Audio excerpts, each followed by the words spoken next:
Merci pour euh, organiser ce webinaire pour le RQMO. Vous allez entendre une voix bizarre. J'ai un rhume et je pensais que je serais correct ce soir pour bien parler, mais bon, ça a l'air que ça ne s'est pas arrangé. Alors, euh, je suis désolée, j'espère que vous allez bien me comprendre. Là, s'il y a des problèmes, vous me le direz. Alors, je suis contente de vous présenter les aspects génétiques et l'état de la recherche sur le syndrome de Smith-Magenis. Euh, Voici ce qu'on va faire. Je vais commencer par donner des bases de la génétique. Bon, il y a peut-être parmi vous là, qui connaissez peut-être déjà assez bien, mais j'aime toujours donner les bases au cas que pas tout le monde est au même endroit pour ce qui est des connaissances sur la génétique. Ça aide à comprendre les autres aspects après. Euh, je vais parler un peu du conseil génétique. Vous le savez peut-être, vous, la réponse, mais on peut se demander si le syndrome de Smith-Magenis est héréditaire ou non et quel genre de tests sont faits là, pour être sûr finalement que ce n'est pas transmis, que ce n'est pas héréditaire dans la famille. Et je vais présenter surtout la recherche sur des approches thérapeutiques. Pour ce qui est de la maladie, je suis certaine que vous connaissez plus la maladie que moi. Alors, je connais cette maladie-là, mais vous, en vivant avec un enfant qui a le syndrome, je pense que c'est vous qui la connaissez plus. Donc, je vais introduire certaines notions juste en lien avec ce que je dis sur la génétique. Donc, pour la base de la génétique, ben, je commence toujours à présenter où est notre ADN. Donc, l'ADN qui est cette fameuse molécule en double hélice là, que tout le monde connaît. Eh bien, c'est enroulé et comprimé sous forme de chromosomes pour entrer dans le noyau de notre cellule. Donc, c'est une molécule très longue. C'est une molécule qui a à peu près 6 pieds si on la déroule vraiment. Évidemment, pour que ça rentre dans le noyau d'une petite cellule qu'on ne voit même pas, à moins d'utiliser un microscope, ben, il faut que ça soit comprimé. Et les chromosomes, en fait, sont sous la forme, entre autres, des chromosomes, là, que ça peut rentrer sous forme très comprimée dans le noyau. Les chromosomes, ça a l'air de ça. Vous avez votre enfant et peut-être même vous-même, lors du diagnostic où on cherchait le diagnostic du syndrome Smith-Magenis, vous avez probablement eu une analyse des chromosomes comme ça qu'on appelle un karyotype. Alors, vous savez peut-être qu'on a 46 chromosomes en 23 paires, numérotés de 1 à 22, que on a tous garçons, filles, femmes, hommes, et puis on a nos chromosomes sexuels qui différencient garçons des filles. Donc, nous, les femmes, on a deux X, deux chromosomes X, et les garçons XY.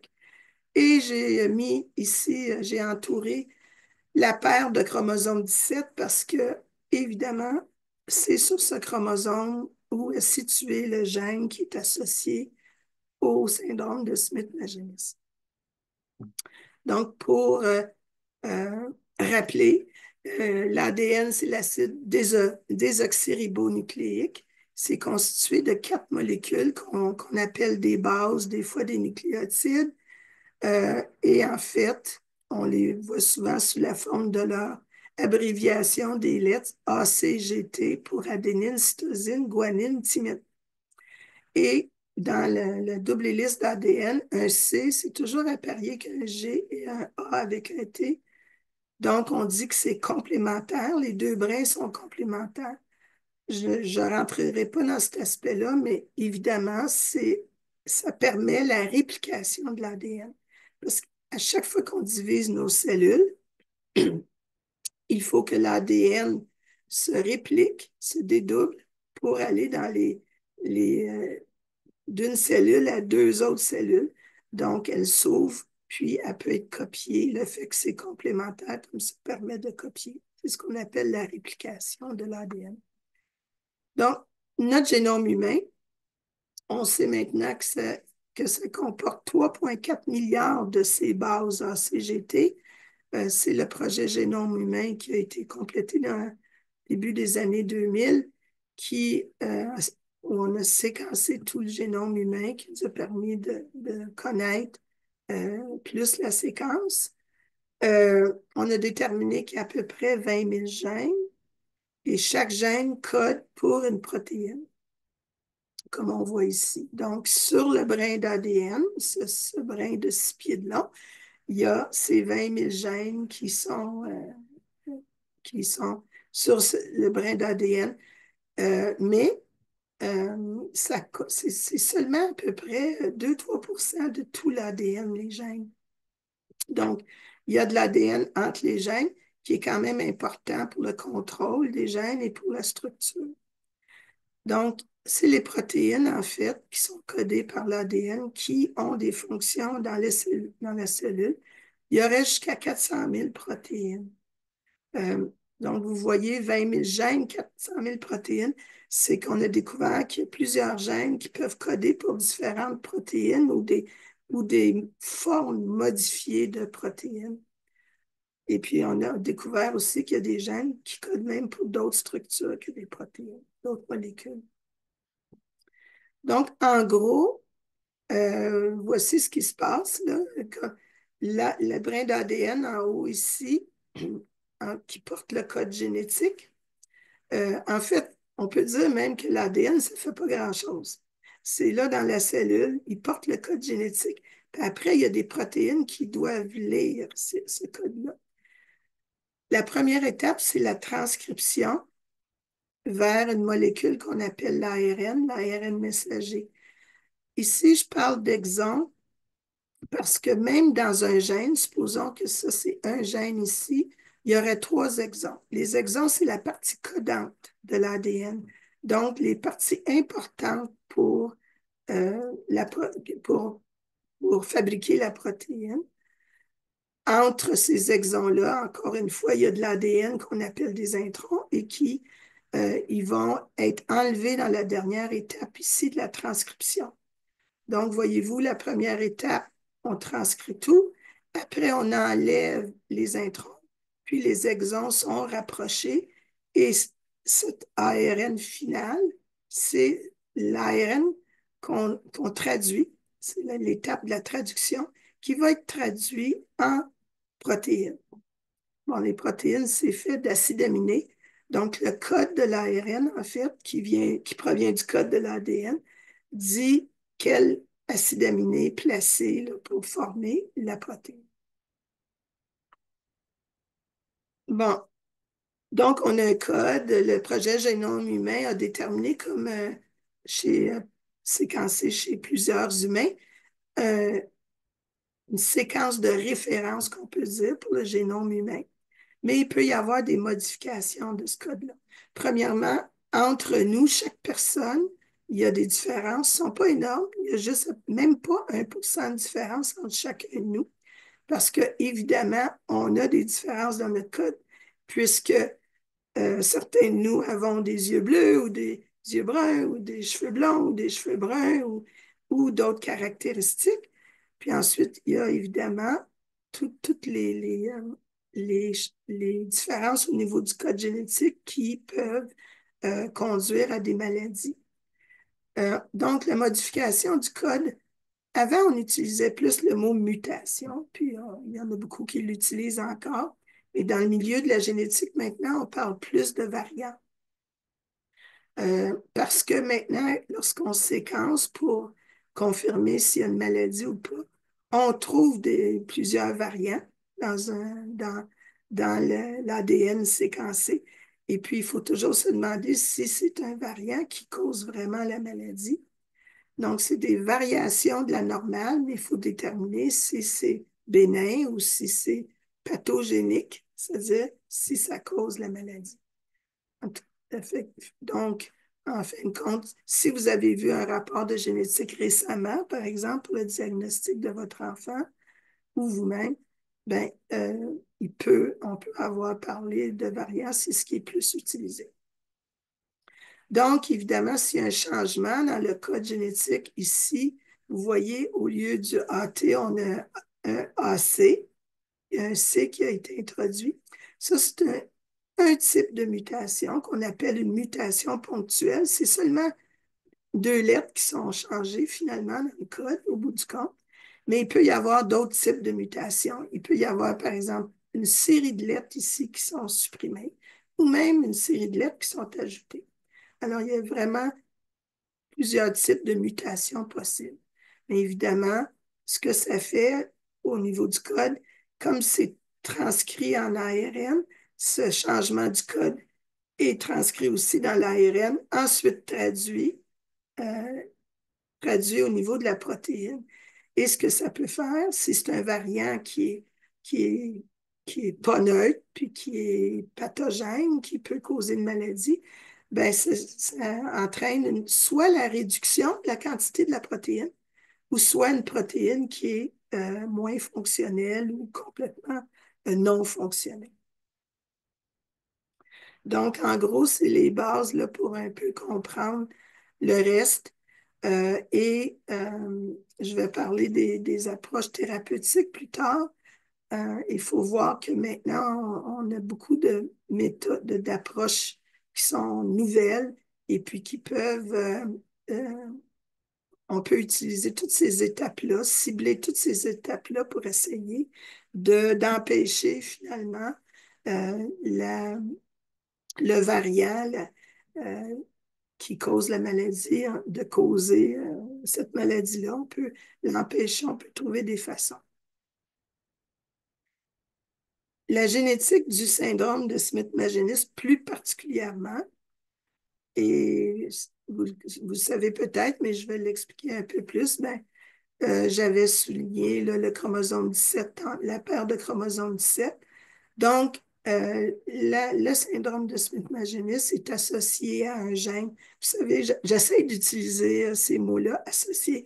Vous savez, quand ils découvrent les gènes, souvent dans les médias, dans les journaux, on va, on va lire le gène du syndrome Smith-Magenis a été découvert. En fait, ce n'est pas un gène pour le Smith-Magenis, hein? C'est un gène qui a une fonction normale dans nos cellules. Moi, j'essaie toujours d'utiliser le gène qui est lié ou associé à la maladie comme telle, au lieu de dire que c'est le gène de la maladie. Donc, le gène, il est situé ici. Euh, c'est comme l'adresse sur le chromosome qu'on appelle le P11.2, où est situé le gène. Et c'est le gène qu'on abrévie, l'abréviation, c'est le RAI1. En fait, c'est pour l'abréviation pour le nom anglais de la protéine, qui est Retinoic Acid Induced Protein 1. Donc, la protéine 1 qui est induite par l'acide rétinoïque en français. Donc, ce gène-là, il est évidemment codé là, codé dans l'ADN et c'est la protéine normale habituellement qu'il produit. C'est quoi le rôle de cette protéine-là? Puis après ça, on va voir en lien avec la maladie. Bien, son rôle, c'est un facteur de transcription. Donc, je vous ai montré tantôt l'étape de la transcription, en fait, de l'ADN à l'ARN, ensuite la production de la protéine. Un facteur de transcription, c'est quelque chose qui va venir euh, contrôler d'autres gènes pour qu'ils puissent s'exprimer, qu'eux puissent être transcrits. Donc, c'est la fonction. Il y a beaucoup de protéines comme ça dans nos cellules qui ont cette fonction-là. Ce gène-là, il est dans toutes nos cellules, mais il est en plus grande quantité dans les neurones, dans le cerveau.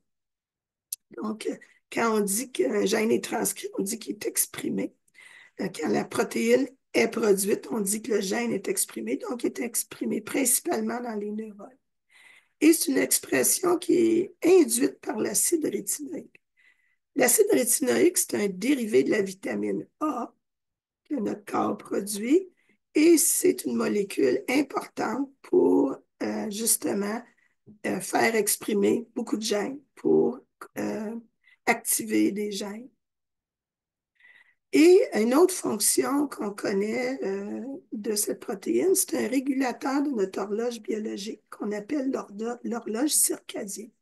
Et vous apercevez probablement chez vos enfants qu'il peut y avoir des problèmes de sommeil, hein, des problèmes du cycle de sommeil, d'éveil du sommeil. Et c'est parce que ce gène-là, c'est un régulateur de plusieurs protéines qui sont impliquées dans notre horloge biologique. Donc, s'il y a quelque chose qui fonctionne mal, ben, ça peut causer des problèmes comme ça de sommeil. C'est important dans le développement embryonnaire et postnatal. Euh, Vos enfants, peut-être l'apparition de la maladie a été assez jeune, après la naissance, ben, c'est qu'il y a déjà des problèmes au niveau développement. On dit aussi que c'est important pour le développement des os, du métabolisme, entre autres du glucose, etc. Comme je le disais, c'est exprimé dans les neurones, c'est important pour la différenciation des neurones. Vous savez, au début de la vie des enfants, il y a beaucoup, le cerveau se développe beaucoup dans les premières années. Il faut développer les neurones et cette protéine est impliquée là-dedans. On dit qu'il est aussi impliqué dans le développement crânio-facial, donc dans le, le développement de nos os euh, au niveau de la tête, du crâne et du visage. Donc, en gros, c'est le rôle de cette protéine. Quand je parle de contrôle de l'expression des gènes, puis que cette protéine-là, c'est un facteur de transcription, ben, c'est que c'est assez complexe, l'ensemble de nos gènes et la production de protéines pour que notre corps puisse fonctionner.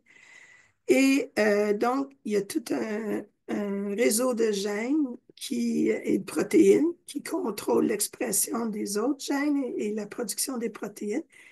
Et c'est important de savoir quand, où et combien de ces protéines-là sont produites.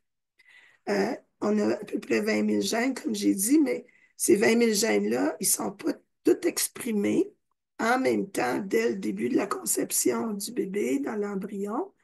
Hein, c'est au cours de notre vie, surtout dans le développement, au début, chez l'enfant, ben, certains gènes sont exprimés à certains moments dans certains tissus.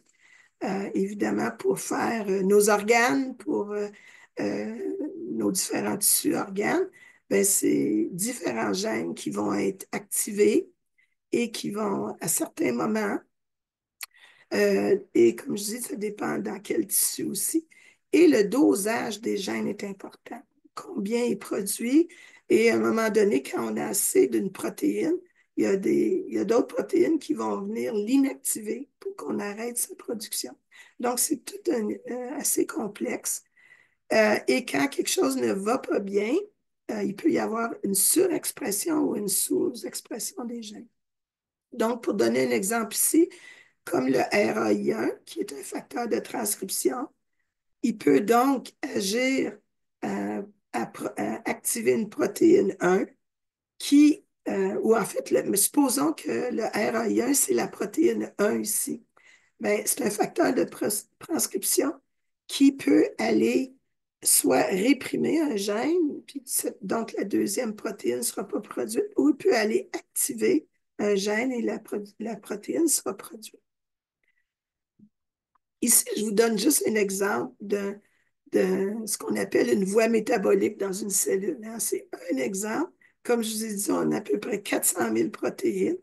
Juste pour vous montrer ce qui se passe dans notre cellule à tout moment, toutes sortes de réactions, toutes sortes de liens. Et en fait, c'est ça aussi le contrôle, là. Une protéine va agir sur une autre, ou ça peut être une enzyme qui produit une autre protéine qui va agir sur une autre protéine, agir sur un gène dans l'ADN qui va activer d'autres protéines. Alors, vous voyez la complexité. Donc, pourquoi je vous montre ça, c'est que c'est souvent pas simple. Déjà, la fonction normale. Donc, quand il y a il y a un gène qui est anormal, donc il y a une modification du code génétique de ce gène-là. Il y a un variant qui est pathogénique, qui a un impact sur le gène. Évidemment, bon, le code est affecté, donc la protéine, elle va être, comme je disais, soit anormale, elle va perdre sa fonction au complet, ou elle va être réduite en quantité, mais en fin de compte, elle ne peut pas remplir sa fonction normale que j'ai indiquée ici. Dans le syndrome de Smith-Magenis, ben, il y a deux types de mutations, en fait. Ça peut être soit une microdélétion qu'on appelle au niveau du chromosome. Donc, dans la région du gène ici, il y a toute une partie du chromosome qui est supprimée. On dit délété, une délétion. Euh, Ça, c'est à peu près 90% des cas d'enfants diagnostiqués avec le syndrome de Smith-Magenis. Et cette région-là qui est supprimée, délétée, c'est à peu près 3,5 millions de bases. Habituellement, il y a une région qui est plus souvent, dans 70% des cas, c'est toute cette région-là de 3,5 millions de bases. Ça contient le gène RAI1, mais aussi d'autres gènes, plusieurs autres gènes. Vous savez, sur un chromosome comme ça, il peut y avoir des centaines de gènes. Donc, quand on enlève un bon morceau, on enlève aussi d'autres gènes.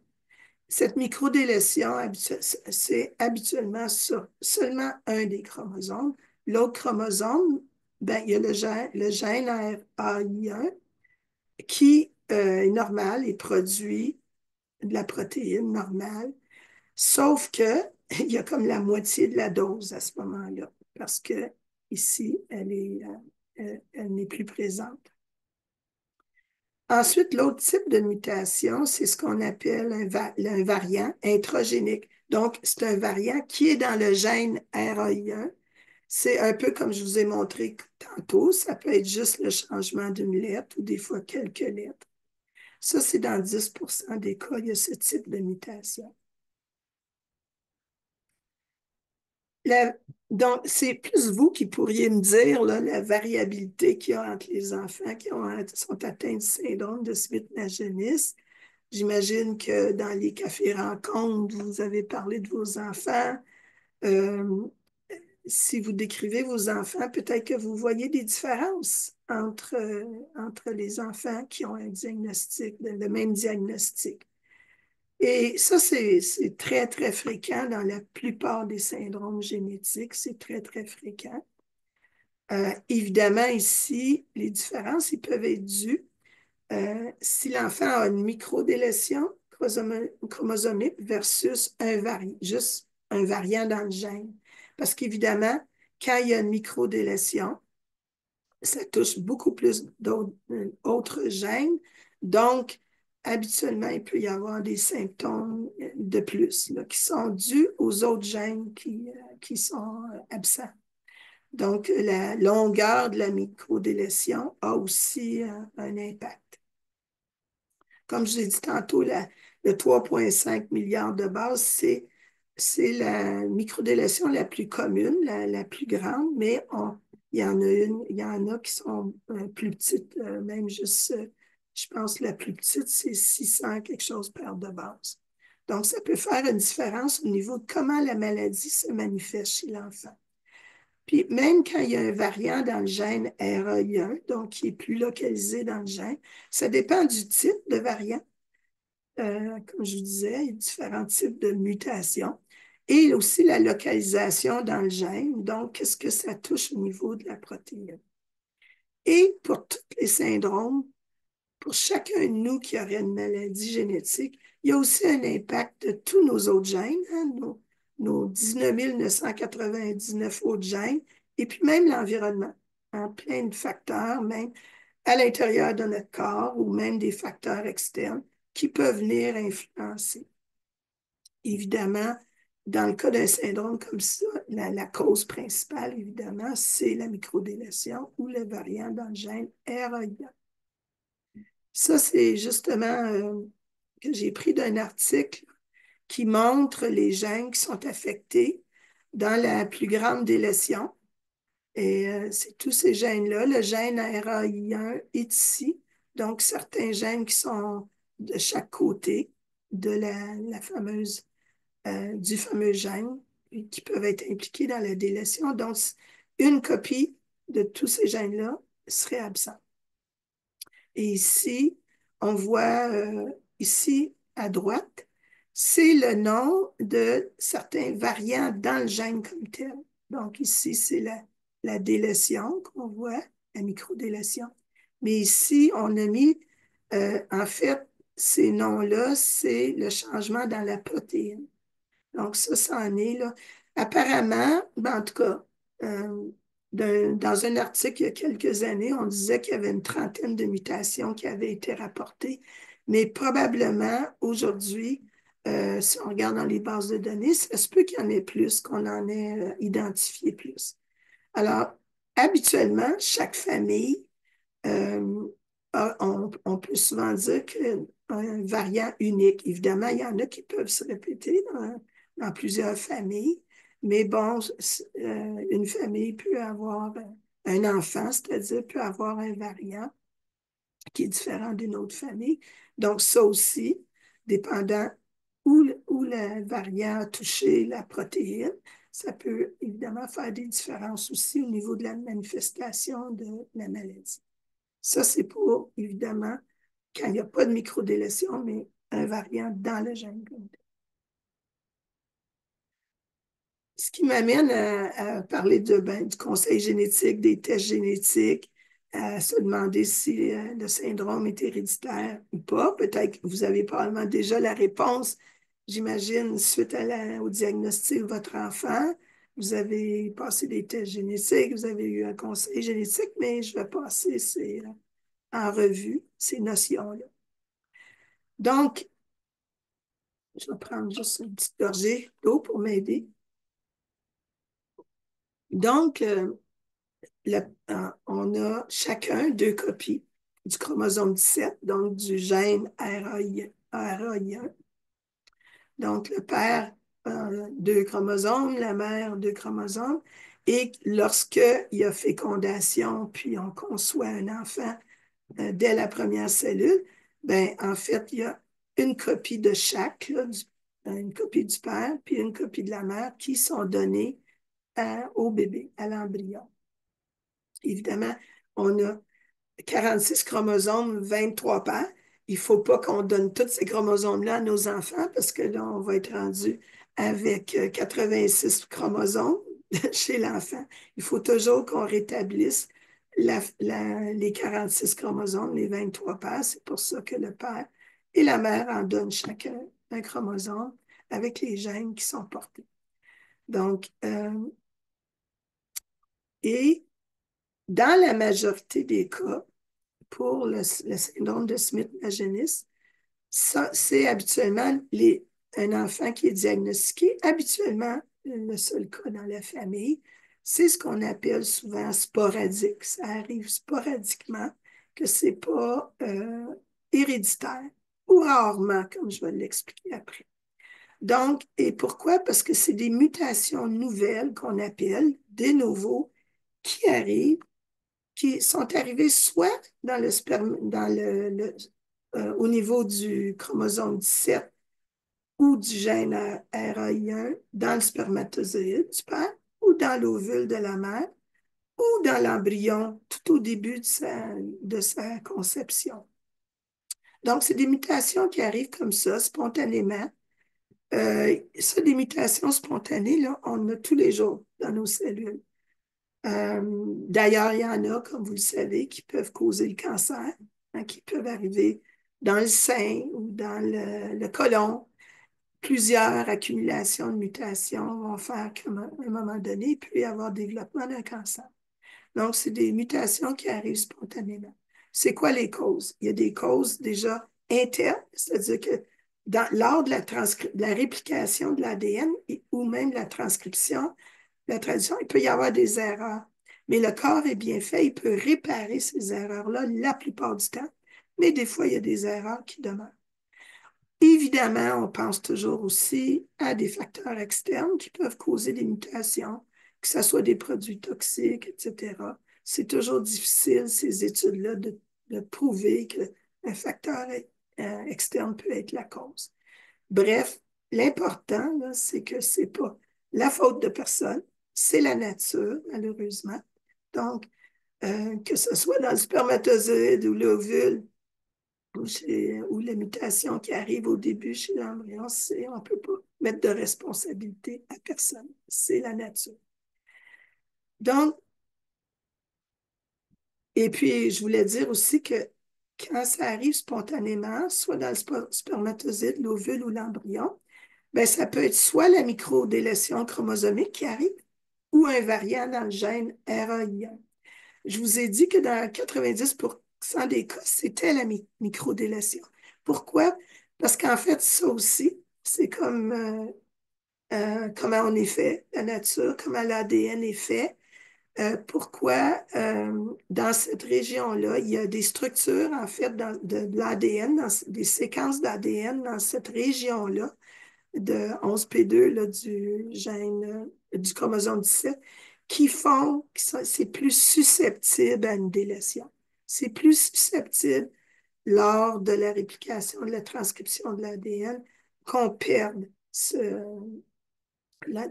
la réplication, on appelle ça de la recombinaison aussi qui arrive, qu'on perde ce morceau d'ADN-là.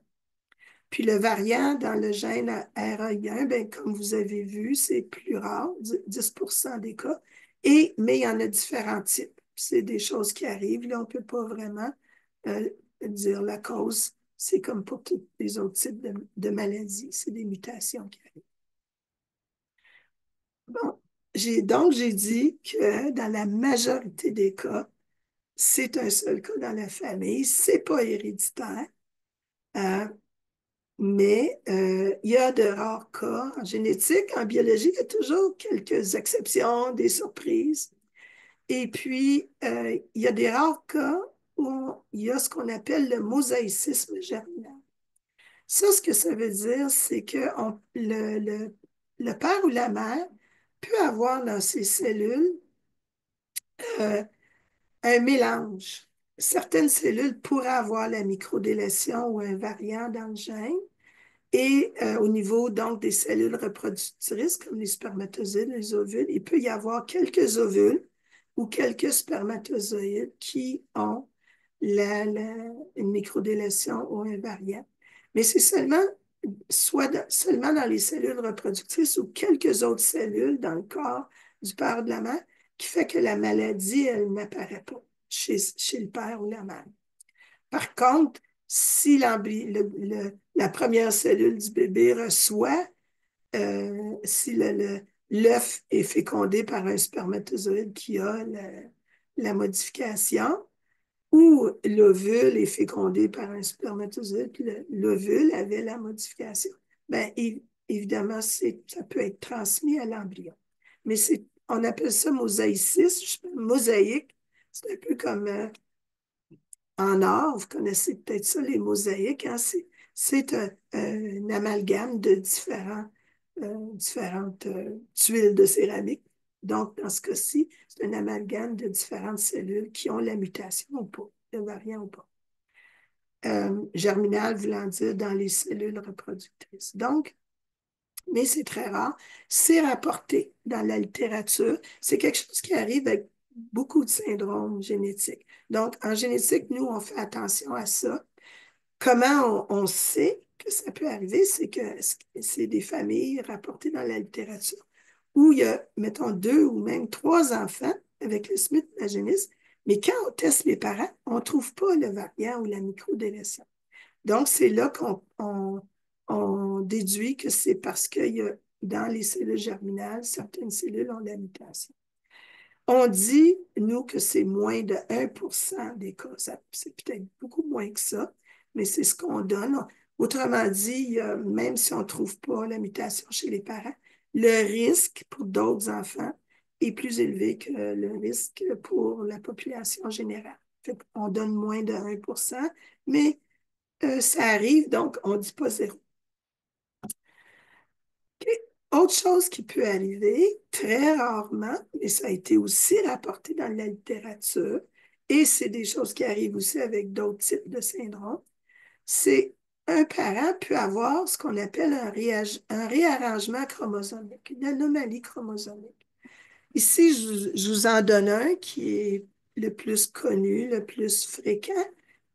C'est deux chromosomes qui se brisent et qui se réarrangent, qui collent des morceaux l'un sur l'autre. On appelle ça une translocation. Donc, il y a eu un transfert de matériel du chromosome A au chromosome coupeux et ensuite transfert à l'autre chromosome. Donc, supposons que dans ce cas-ci, il y aurait le chromosome 17 avec n'importe quel autre chromosome et il y a cette translocation. Il y en a qu'on appelle balancé ou équilibré en français.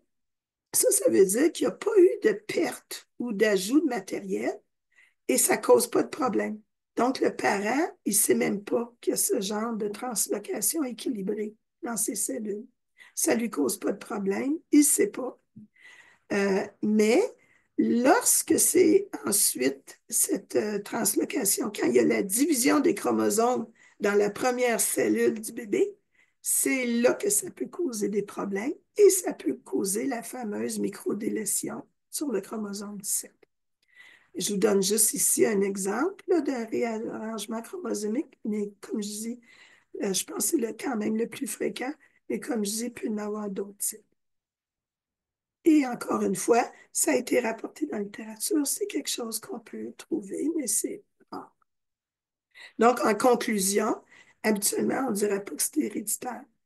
Par contre, quand un enfant est confirmé avec le syndrome Smith-Magenis, soit par la microdélétion ou soit par un variant, évidemment, si cet enfant-là grandit et se reproduit, là, il y a une probabilité que cette personne-là transmette à ses enfants. La probabilité, c'est 50% parce que c'est seulement sur un chromosome. Donc, soit qu'il donne son chromosome normal ou le chromosome avec la microdélétion ou le variant. Bon, mais ce qu'on dit, c'est que la plupart du temps, les enfants avec le syndrome ne se reproduisent pas. Par contre, c'est déjà arrivé, ça a été rapporté dans la littérature aussi, ou quelqu'un qui a peut-être une manifestation moins sévère de la maladie, ça peut arriver. Donc, voici comment on procède habituellement pour les tests génétiques, et c'est seulement vous qui pourrez me dire si c'est ce qui a été fait chez vous. C'est ce qui est la procédure habituelle. Donc, quand on soupçonne ce syndrome-là chez un enfant, on va faire une analyse de chromosomes qu'on appelle en anglais un microarray ou en français, c'est une puce à ADN chromosomique. Et puis, on peut même aller cibler avec un marqueur le chromosome 17 pour voir s'il y a cette fameuse délétion qu'on peut voir par des méthodes là, en laboratoire. Et puis, on le voit. Avant, on pouvait voir ça au microscope. Là, souvent, c'est fait par ordinateur. Euh, je ne sais pas comment ça s'est passé pour vous, mais souvent, les syndromes se ressemblent, les syndromes génétiques.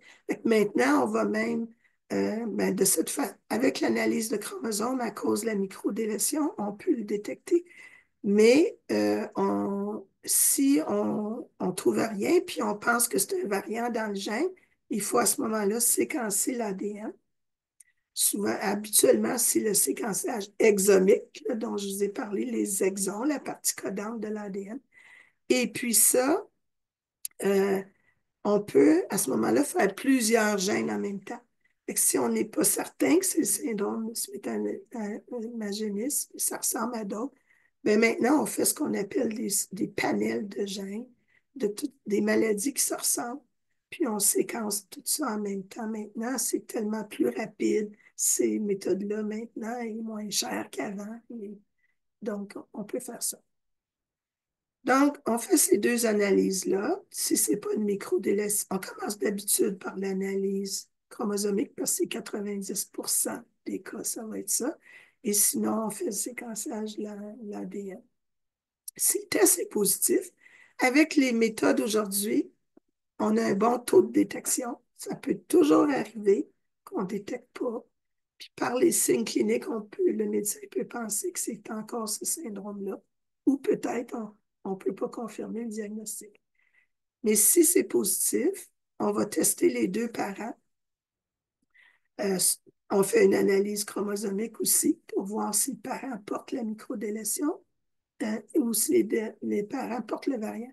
Comme je vous ai dit, c'est rare que c'est héréditaire, que c'est transmis par le parent, mais on va quand même, c'est recommandé de tester les parents. Si c'est positif, c'est un parent, on le trouve, comme je vous ai dit, dans les rares cas, on trouve, on va évaluer le parent. Il se peut que le parent ait une forme très légère de la maladie.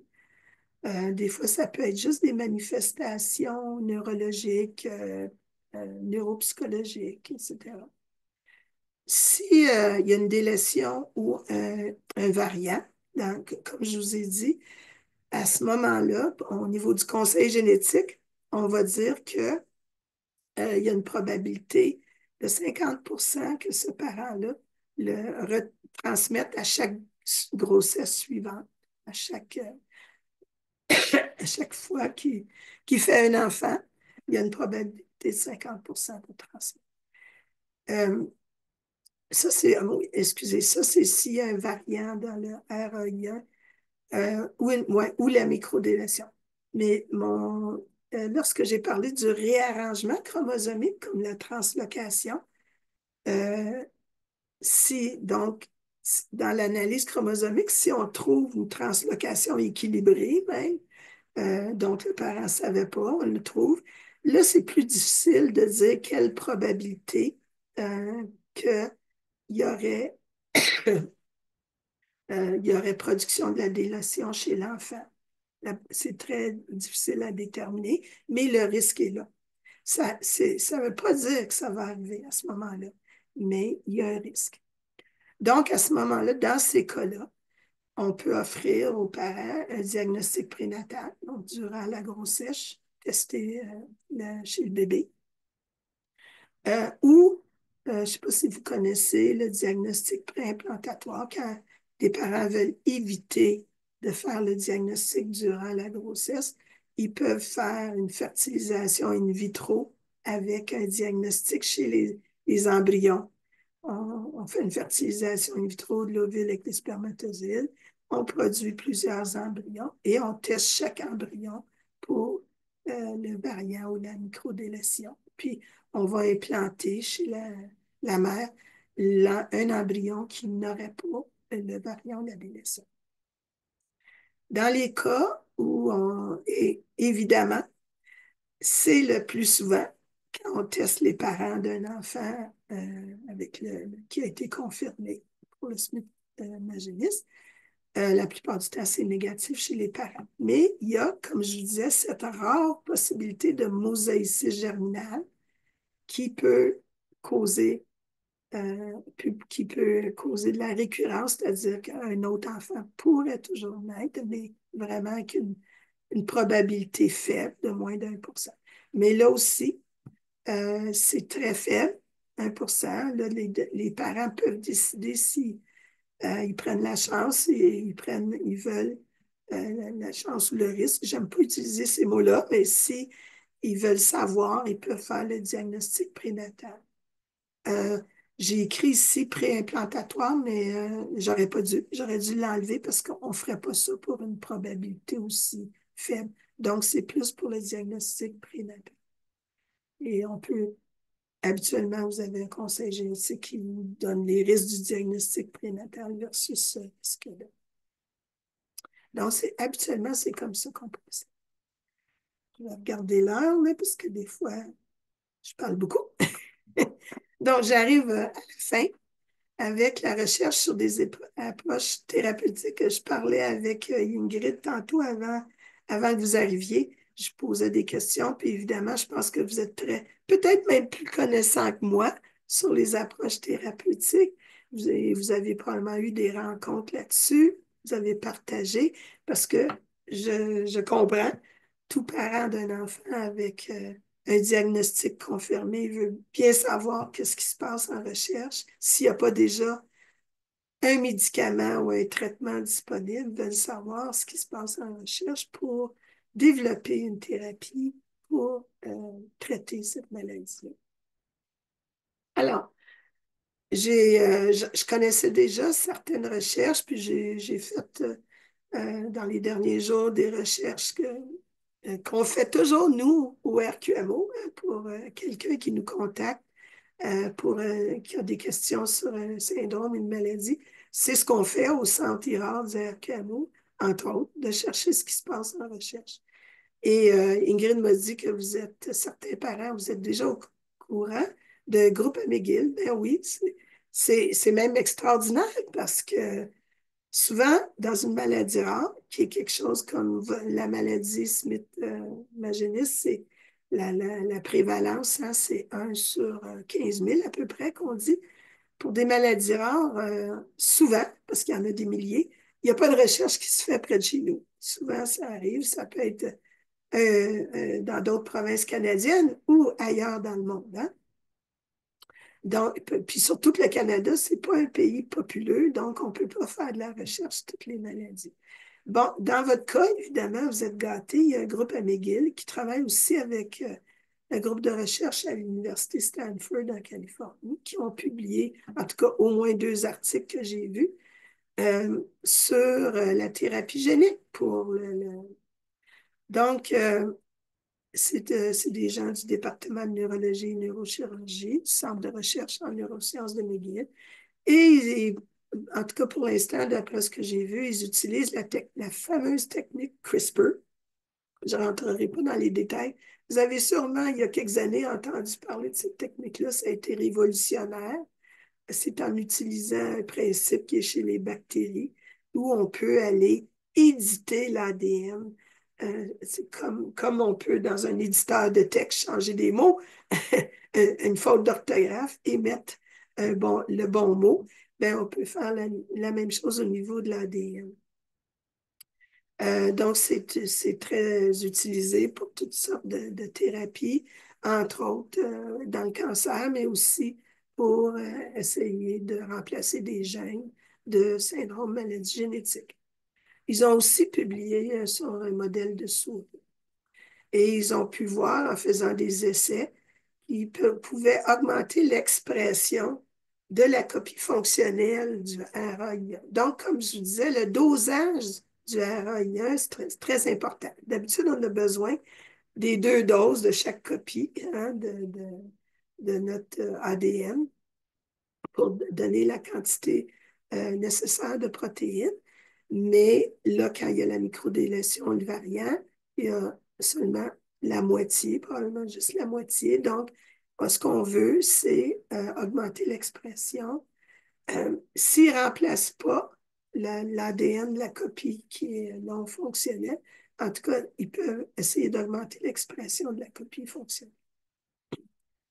Bon, j'ai quand même regardé parce que quand je vous ai parlé de la transcription-traduction plus tôt, il y a beaucoup de technologies maintenant qui ne sont pas nécessairement au niveau de l'ADN, mais qui peuvent être au niveau de l'ARN, qui peuvent être au niveau entre la transcription et entre l'ARN et la traduction en protéines.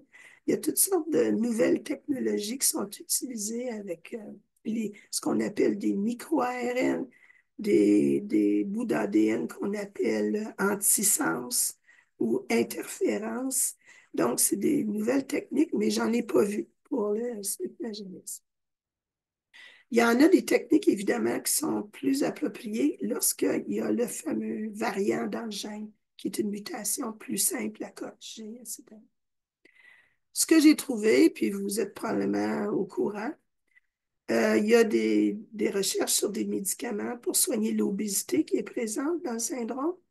Et il y a Rhythm Pharmaceuticals qui a déjà, qui commercialise déjà un médicament.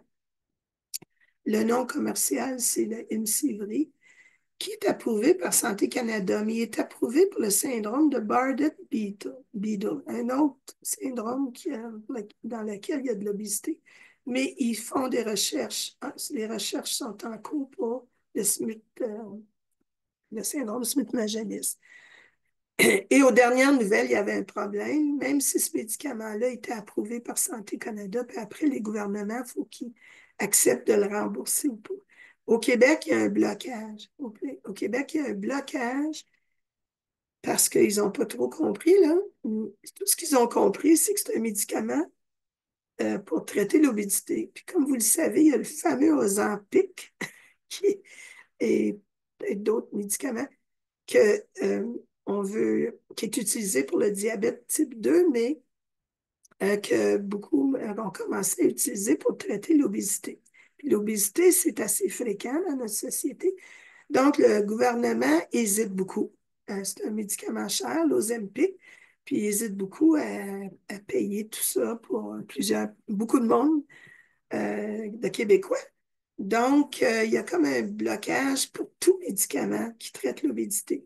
Ce qui est un peu fou parce que ce médicament-ci, c'est vraiment pour un syndrome rare. Si jamais il est bon pour le Smith-Magenis, c'est pour quelque chose de rare. Donc, en tout cas, je pense qu'il y a quelqu'un au RQMO qui essaie de travailler là-dessus là, pour convaincre le gouvernement. Ensuite, il y a une recherche sur un médicament pour soigner l'aspect déficit d'attention hyperactivité chez certains des enfants. C'est un groupe aux Pays-Bas, puis il y avait, en tout cas dans la publication que j'ai vue, une clinique à Toronto qui était impliquée dans cette recherche. Il y a aussi évidemment des médicaments pour soigner les problèmes de sommeil. Aux États-Unis, il y en a un d'approuvé qui s'appelle Etlios, le nom commercial. Je n'ai pas trouvé qu'il était approuvé par Santé Canada encore.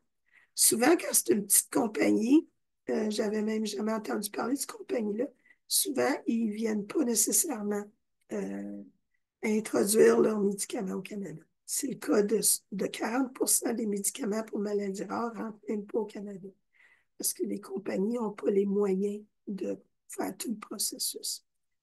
Dans ce cas-ci, c'est peut-être ce qui est arrivé. Et évidemment, il y a des recherches sur la mélatonine pour les problèmes circadiens et même, il y a une version d'une mélatonine qui a été étudiée en France qui s'appelle le Circadin. Il y a une grosse recherche au NIH aux États-Unis sur l'étude de l'histoire naturelle. Une étude d'histoire naturelle, ce que ça veut dire, c'est qu'on veut le plus de cas possible d'un syndrome, d'une maladie, et on veut étudier là, par des longs questionnaires, des entrevues avec les parents d'enfants, examen des enfants, on veut en connaître le plus possible sur toutes les caractéristiques de cette maladie-là et comment elle évolue dans le temps. Il y a d'autres études sur l'obésité à Toulouse, en France. Il y a aussi une étude, ça, c'est vraiment des études en cours là, qui recrutent, mais ils recrutent pas, ils ne peuvent pas des fois recruter en dehors de leur pays. L'étude sur le cycle du sommeil dans le Smith-Magenis, mais aussi l'autisme, qui est une étude qui est faite à Lyon, en France. Et aussi au Texas, aux États-Unis, on étudie des biomarqueurs moléculaires. On veut trouver des biomarqueurs moléculaires dans le Smith-Magenis pour aider au diagnostic et pour le suivi de la maladie. Par exemple, s'il y a des nouveaux traitements, on peut suivre ces biomarqueurs-là. Ça peut être des biomarqueurs dans le sang ou d'autres types de biomarqueurs.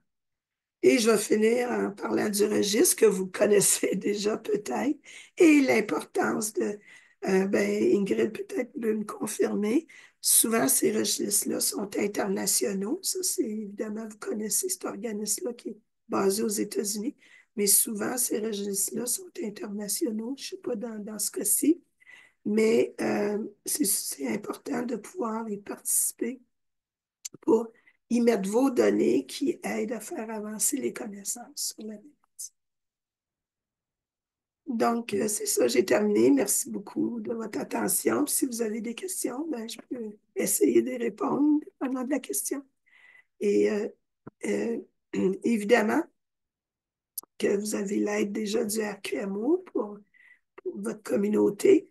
Mais si jamais il y a des questions sur la génétique, les tests génétiques, le conseil génétique, c'est moi habituellement au RQMO qui aide avec ça parce que C'est ma profession, ma spécialité. Fait que vous pouvez toujours écrire au RQMO, demander à Ingrid si vous avez des questions dans le futur. Merci, merci Gail pour ces informations. C'était vraiment intense. Intense. Je vais commencer par les questions. Il y a jusqu'à... OK. Donc, il y a beaucoup de merci pour cette vulgarisation du SMS. Merci pour cette présentation. Il y a deux questions que je vais commencer, mais en tout cas, si vous avez, chers participants, des questions, vous voulez, vous ne voulez pas les écrire, vous pouvez toujours lever la main pour peut-être vous exprimer un peu mieux si vous voulez. Donc, il y a la question de Madame Rousseau. Est-ce que le SMS est maintenant inclus d'emblée dans les tests prénatals, par exemple par amniosynthèse comme la trisomie, ou faut-il avoir une raison de faire ce test? Bonne question. En fait, bon, aujourd'hui, avant, vous savez, l'amniosynthèse, c'était fait là, pour toute femme qui voulait, là, de l'âge de 35 ans et plus. À cause des risques plus élevés de certaines anomalies chromosomiques, et ces anomalies chromosomiques-là, c'est plutôt les trisomies, hein? Trisomie, donc 21, syndrome de Down, ou 18, 13. C'est ça, c'est les trisomies les plus courantes qui étaient assez fréquentes. Donc, c'est pour ça qu'on faisait l'analyse de chromosomes du fœtus là, par la myosynthèse durant la grossesse. Euh, Au début, c'est juste ça qu'on pouvait analyser. Maintenant, les analyses de chromosomes sont plus sophistiquées. Donc, et euh, enfin, pour le Smith Magenis, il n'y a pas de raison de croire là, que c'est augmenté avec l'âge, là. Pas vraiment, d'après ce qu'on sait. Mais supposons que vous avez une amniosynthèse, une femme a une amniosynthèse, ben, c'est possible avec le genre de test qu'on fait aujourd'hui qu'on pourrait peut-être détecter la fameuse microdélétion. Pas un variant dans le gène, mais une microdélétion. Maintenant, aujourd'hui, vous savez que maintenant, on a des tests de dépistage prénatal. Donc, les femmes enceintes en début de grossesse, c'est par une prise de sang maintenant qu'on peut évaluer s'il y a des risques d'avoir une trisomie, etc. Ben, ça a été rapporté que euh, il y a eu il y a quelque chose qui a été dépisté dans ce test-là. Puis lorsqu'on a fait la myosynthèse, l'analyse de chromosomes, on a trouvé des bébés avec le syndrome Smith-Magenis. Mais c'est pas quelque chose qu'on va chercher chez toutes les femmes, chez toutes les grossesses, là. Donc, c'est par hasard. Euh, et il y a des études qui ont montré que c'est pas beaucoup qu'on a trouvé par le dépistage comme ça, prénatal, mais c'est arrivé. Mais c'est pas quelque chose de standard. Il y a une question de Madame Magali. Y a-t-il un médicament pour traiter l'impulsivité? À ma connaissance, non. Euh, je ne sais pas si le médicament pour lequel il y a une recherche, là, ou il y a déjà eu une recherche. Des fois, il y a des recherches qui sont terminées, des essais cliniques sont terminés, mais on n'a on n'a pas encore accès au médicament. Mais il y a ce médicament dont j'ai parlé pour l'hyperactivité, déficit d'attention. Est-ce que ça pourrait... Il y a d'autres syndromes. Je pense au syndrome X fragile. Hier, j'ai fait une présentation comme celle-ci sur le syndrome de Rett. Ben, on essaie chez ces enfants-là des médicaments qui sont utilisés pour d'autres maladies, pour des problèmes de comportement. Tout ça. Donc, c'est pour l'instant, à part celui sur le médicament pour l'hyperactivité, que je ne sais pas s'il est vraiment disponible pour vous, je ne suis pas au courant qu'il y en ait d'autres, mais c'est des choses qui sont possibles là, d'essayer en recherche, puis essayer de voir si ça fonctionne chez les enfants avec le Smith, la jeunesse. Euh, il y a une question, mais je ne suis pas sûre si j'ai bien compris, mais je vais la lire en tout cas. N'est-ce pas que la grosseur de la délétion est trop petite normalement pour être détectée pour le SMS? Euh, on a différentes techniques. Fait qu'effectivement, une délétion qui est très, très petite peut être manquée. Mais maintenant, avec la nouvelle technologie qu'on utilise, là, la puce à ADN chromosomique, le microarray, habituellement, on peut détecter des délétions assez petites. Ça dépend dans quel âge ont vos enfants, en quelle année le diagnostic a été fait. Évidemment qu'il y a quelques années, on n'avait pas toutes les mêmes technologies d'aujourd'hui. Ok. Euh, je voulais te demander une question pour la translocation. Donc ça, c'est sporadique, Oui, ça aussi, c'est toujours? sport. Il y a pas de raison? Il y a rien? C'est quelque chose qui peut arriver chez n'importe qui, hein, des réarrangements chromosomiques comme ça. Comme des mutations qui sont neutres, bénignes, il y en a qui sont neutres, bénignes de ces réarrangements. Tant qu'il y a pas d'absence de matériel génétique ou d'ajout de matériel génétique, Hmm. euh, souvent, il n'y a pas de conséquences. Donc, on ne sait même pas qu'on les a. Bon, pour vous donner un exemple, des femmes, en fait, chez des femmes qui font beaucoup de fausses couches. Habituellement, on dit qu'une femme qui fait 3 fausses couches ou plus là, devrait avoir une analyse chromosomique pour chercher ce genre de réarrangement-là. Euh, et on sait que chaque grossesse, toute mère, là, au début de grossesse, perd des bébés, hein, il y a un certain pourcentage de fausses couches chez les humains. Ben, c'est souvent à cause de réarrangement chromosomique. Mais ça, à ce moment-là, ça peut arriver juste chez le bébé et c'est pas présent chez la mère ou le père.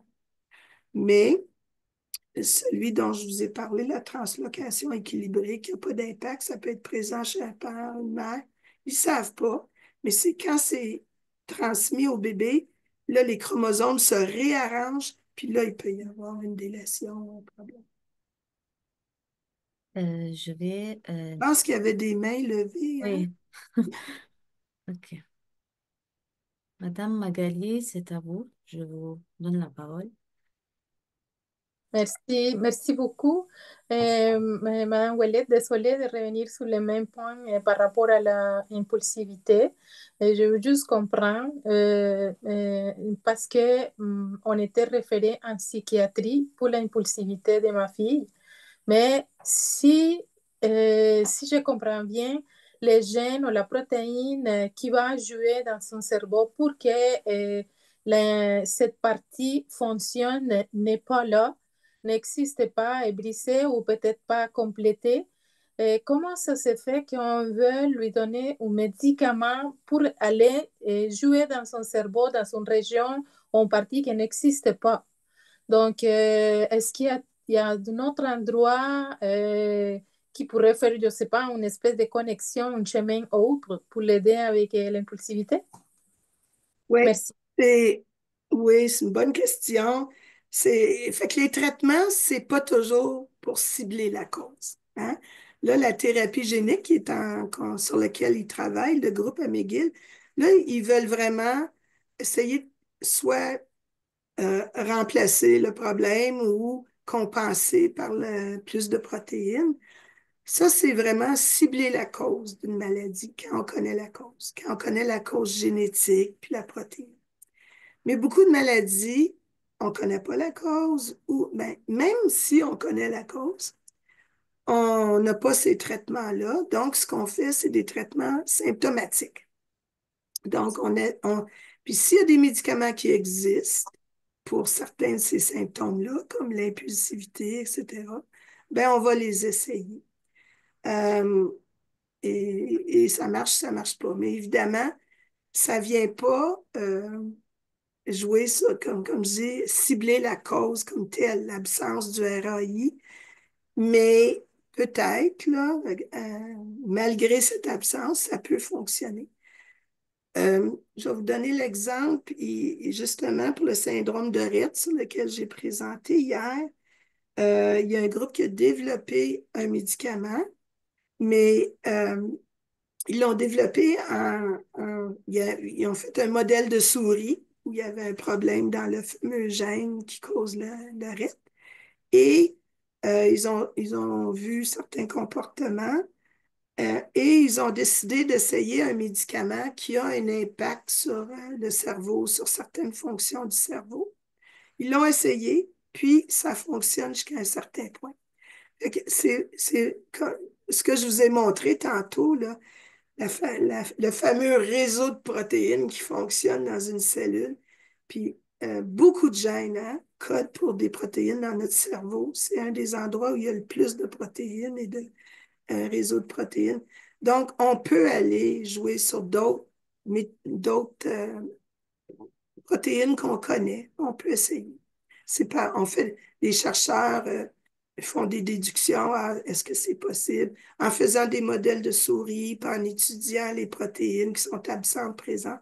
Parce que c'est pas juste le RAI puis les autres protéines qui sont absentes. Comme le RAI1, c'est un facteur de transcription qui aidait à la production d'autres protéines. Il y a d'autres protéines qui sont absentes où ça joue sur la surexpression même. C'est compliqué. Les chercheurs peuvent faire des déductions et essayer des médicaments. Malheureusement, c'est souvent comme ça pour les syndromes quand on n'a pas le fameux traitement qui guérit. C'est trop compliqué. Et en Ouais, même temps, c'est tout gratuit et c'est tout en harmonie. Ça travaille tous ensemble, tous les gènes dans le corps. C'est juste quand on a le problème qu'on comprend combien c'est complexe, à quel ouais, point c'est complexe. Et c'est tout en harmonie, avec précision. C'est juste quand on a le problème qu'on peut voir la perfection. exactement. On est une Oui. merveilleuse machine. Oui. Euh, une merveilleuse machine, mais c'est sûr que c'est une complexité là, pour juste le développement d'un bébé. Vous pouvez vous imaginer la complexité des interactions entre les gènes pour faire un œil, pour faire le cerveau. Donc, tu as raison. Puis là, il Oui. suffit juste que des fois, il y a un gène qui fonctionne mal pour causer beaucoup de problèmes. On a encore une dernière question, Oui, Jérémy, c'est à toi. Est-ce que vous m'entendez bien? Oui. oui, Oui, super. Bonjour, Madame Ouellette. Merci, c'était super intéressant. Puis, j'aurais aimé ça avoir cette présentation-là, justement, il y a 2 ans, quand j'ai reçu le diagnostic, plutôt que de lire des articles en anglais et des trucs comme ça. C'est très éclairant. Je pense que je suis pas le seul. On s'écrivait tantôt sur notre canal Messenger, puis tout le monde, les gens nous disaient, oui, oui, c'est super clair, c'est le fun. Fait qu'en tout cas, fait que merci pour ça. Merci Ingrid aussi là, d'avoir été l'entremetteuse dans tout ça. Moi, je me posais la question parce que je travaille en fait avec la Smith Magenis Research Foundation, là, qui est un petit peu moins connue que PRISM, mais oui, oui, PRISM ne fait pas vraiment fait pas de recherche en soi, là. Puis je me posais la question justement. Je sais que McGill nous ont dit là, que dans quelques années, il sera en mesure probablement de sortir quelque chose, là, une thérapie génique.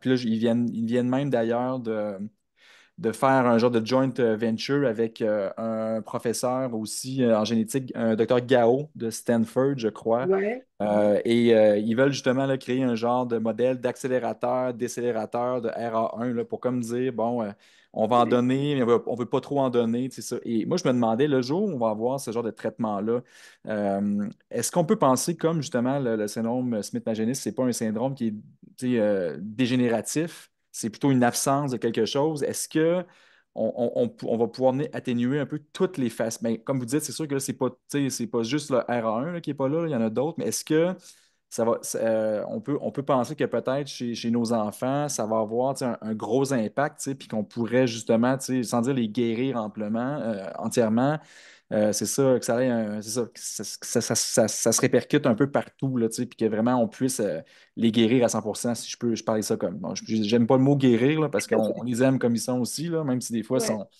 sont énervés un petit peu, là, mais bon, c'est ça. Fait que, jusqu'où on peut aller? Est-ce qu'on peut parler d'un traitement justement là, qui va venir corriger tu sais, plusieurs facettes ou euh, Ouais. Comme, euh, comme je l'ai dit tantôt, bon, je ne sais pas si vous le savez, là, mais en tout cas au Québec, on a déjà 2 thérapies géniques qui sont accessibles hein, pour 2 maladies.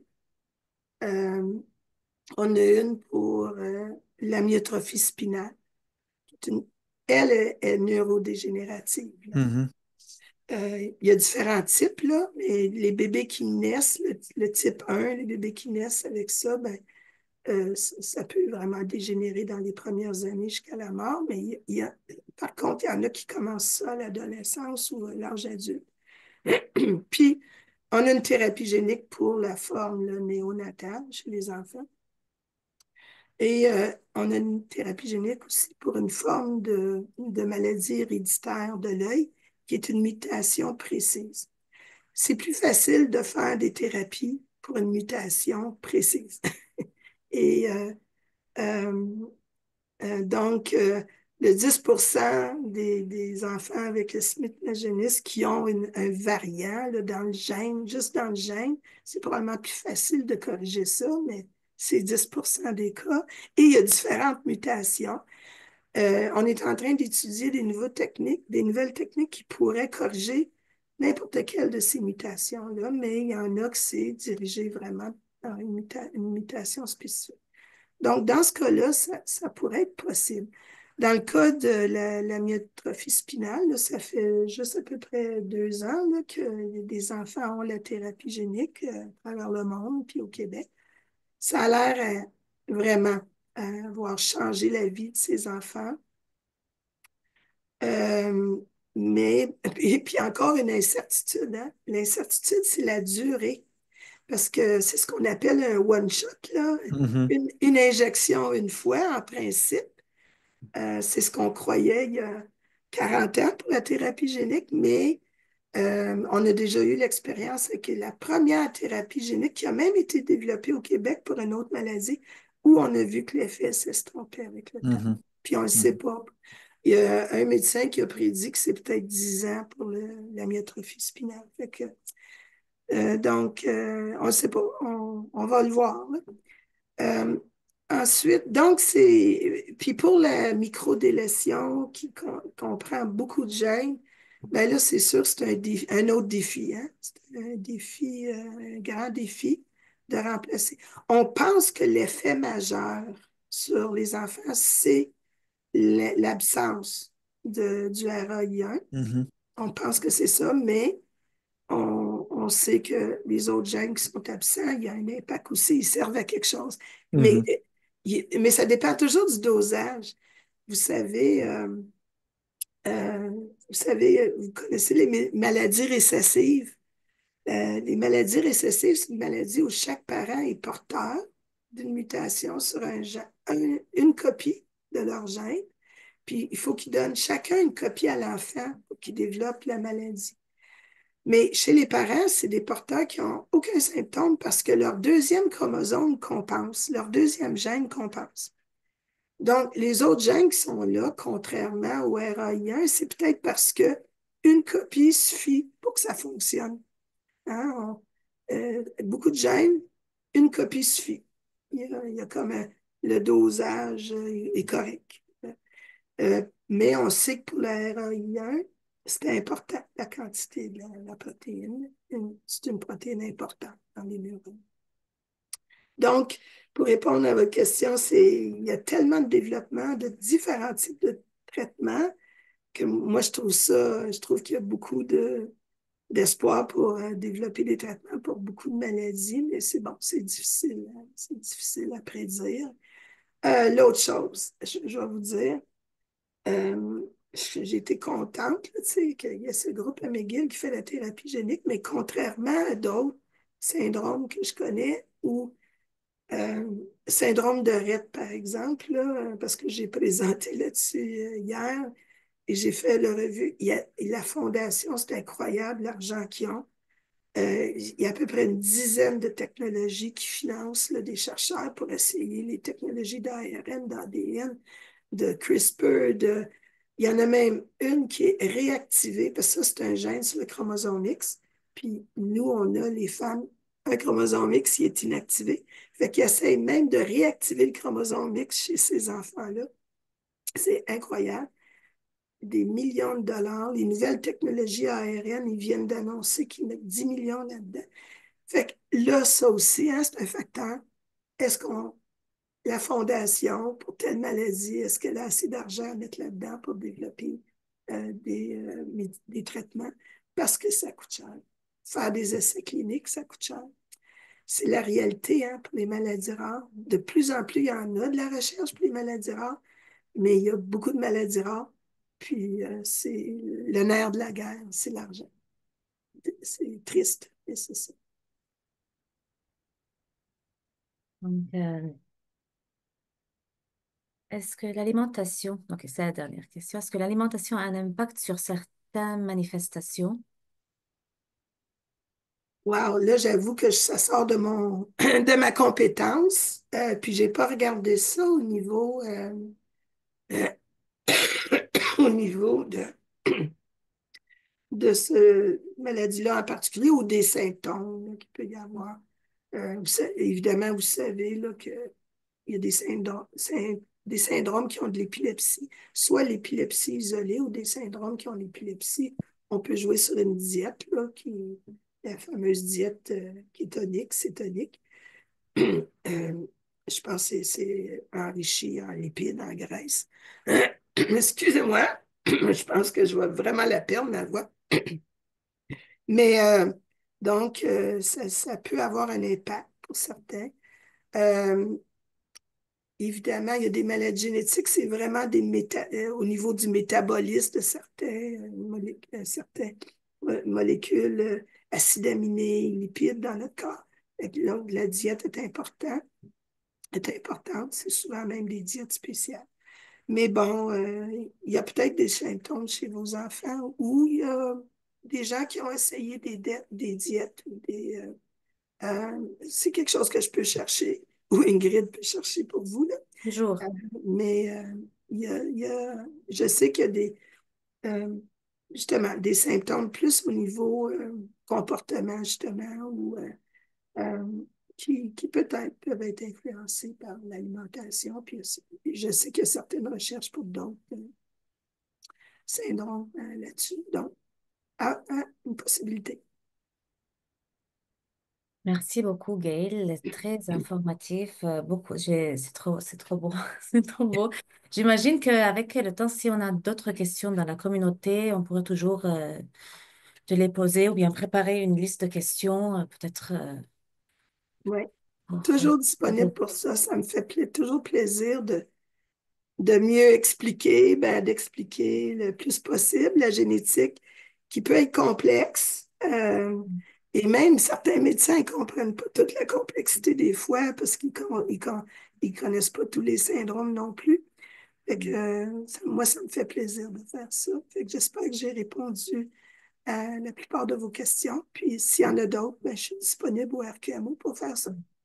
Ah oui.